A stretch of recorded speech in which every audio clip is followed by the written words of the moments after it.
आज हम लोग समास पढ़ेंगे। तो सबसे पहले हमको समझना है समास होता क्या है ना। समास होता क्या है? समास का मतलब होता है संक्षेप में लिखना। संक्षेप में किसको कहते हैं? संक्षिप्त, छोटा रूप। जैसे कोई बड़ा लिखा हुआ है, उसको अगर हम छोटा करके लिखेंगे तो उसको बोलते हैं समास। अब कैसे बड़ा लिखा है उसको कैसे छोटा करेंगे, है ना। जैसे हमने लिखा राजा का पुत्र, राजा का पुत्र छोटा करके लिख देते हैं राजपुत्र। तो ये राजपुत्र है वो क्या कहलाएगा?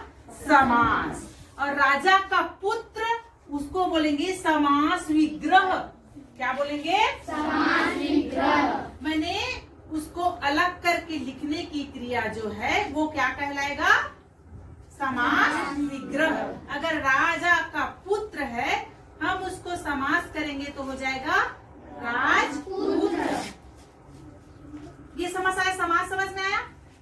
छोटा करके या संक्षेप में लिखने की क्रिया को क्या कहते हैं? समास कहते हैं। अब समास कर रहे हैं तो कम से कम समास में कितना पद होगा? 2 पद होगा, तभी तो हम उसको क्या करेंगे? 1 करेंगे। करेंगे कि नहीं करेंगे? हाँ, तो समास में 2 पद होते हैं। और समास के प्रकार, समास 6 प्रकार के होते हैं। कितने प्रकार के होते हैं? 6। अव्ययी भाव समास, दूसरा तत्पुरुष समास, तीसरा कर्म धारय समास, चौथा द्वंद्व समास, 5वां त्रिभुज समास और 6वां होता है बहुव्रीहि समास। तो समास कितने प्रकार के होते हैं? 6 प्रकार के। कितने प्रकार के? 6। तो सबसे पहले हम तत्पुरुष समास के बारे में जानेंगे। हम तत्पुरुष समास को कैसे जानेंगे कि ये तत्पुरुष समास है? तो तत्पुरुष समास में क्या होता है? बीच में विभक्ति चिन्ह लगा होता है। विभक्ति चिन्ह किसको कहते हैं? कर्ता ने, करण को, मतलब ने, से, को, के लिए अगर बीच में ऐसा कुछ लगा है तो वो कौन सा समास हो जाएगा? तत्पुरुष। जैसे अभी आप लोगों को मैं बताई राजा का पुत्र, कौन सा समास होगा? तत्पुरुष। कौन सा समास होगा? तत्पुरुष। क्योंकि बीच में क्या लगा है? का लगा है। और का क्या है? विभक्ति है ना। रसोई घर विग्रह करेंगे, किसको बोलते हैं? रसोई घर। रसोई के लिए घर या रसोई का घर। कौन सा समास होगा? ये भी होगा कि नहीं होगा? तो तत्पुरुष समास का उदाहरण अब आ जाएगा है?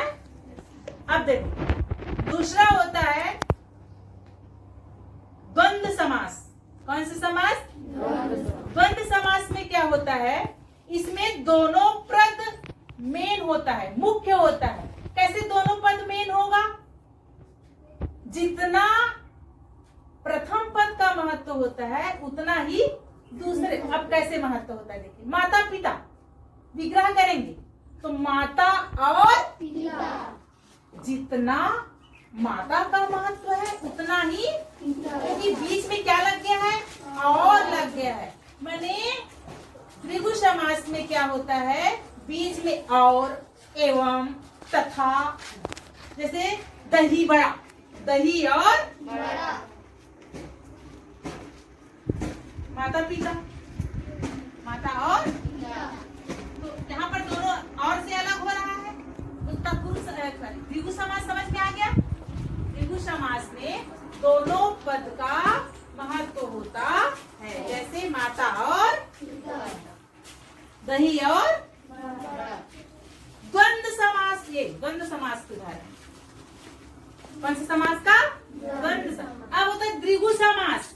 अभी मैं द्विगु बोल डाली थी पहले ना, वो द्वंद्व समास है जिसमें दोनों पद की प्रधानता होती है, वो द्वंद्व। त्रिभुज समास को आपको समझने में बहुत सुविधा है, आप एकदम आसानी से समझ जाओगे। द्विगु समास में उसका पहला पद संख्यावाचक होता है। कैसे संख्यावाचक? संख्या का मतलब समझते हैं ना, 1, 2, 3, 4, ये सब क्या है? संख्यावाचक। जैसे द्विगु समास में देखो पंचवटी, पंच मीन्स 5। चौराहा 4। तो जिसमें संख्यावाचक हो 5 4 हो रहा है कि नहीं हो रहा है? तो जिसमें पहला पद क्या हो? संख्यावाचक। अब पंचवटी का विग्रह करो। किसको बोलते हैं पंचवटी? जानते हैं आप लोग?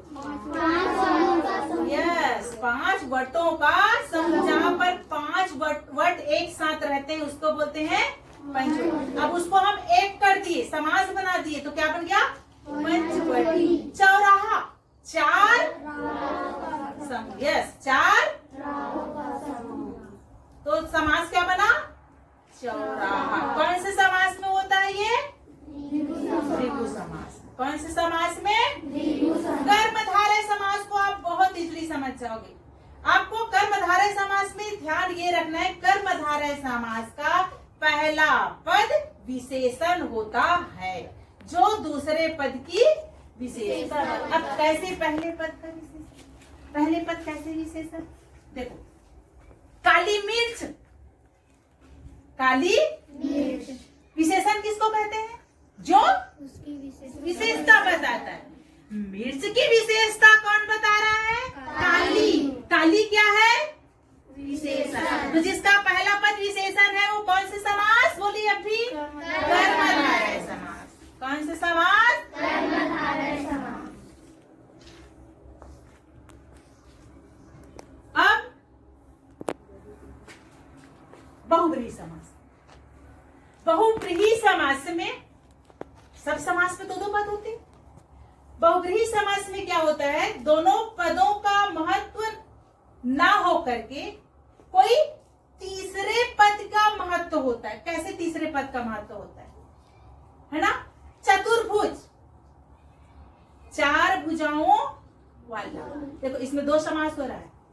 4 भुजा ऐसा बोलेंगे तो कौन से समास में आ जाएगा? द्विगु समास में आ जाएगा, संख्या वाले में जी। और 4 भुजाओं वाला अर्थात श्री विष्णु जी। 4 भुजाओं वाला, दोनों पदों का कोई महत्व नहीं हो रहा है। तीसरा कौन टपक पड़ा? विष्णु जी टपक पड़े।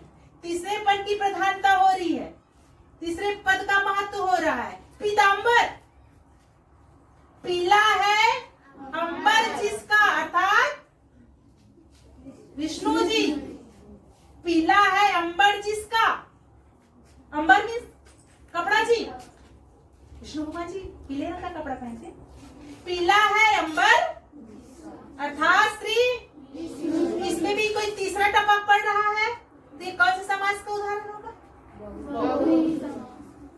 और बचा अब अवयवी भाव, जिसका पहला पद कोई अवयव या उपसर्ग होता है उसे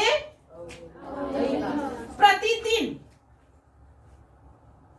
प्रति विग्रह करेंगे। दिनों दिन या दिन के बाद दिन। इसमें प्रति क्या है? उपसर्ग है। उपसर्ग किसे कहते हैं? जो किसी शब्द के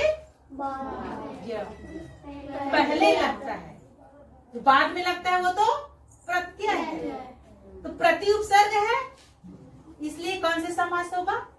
अवयवी भाव समास होगा। तो ये पढ़े हम समास के 6 प्रकार।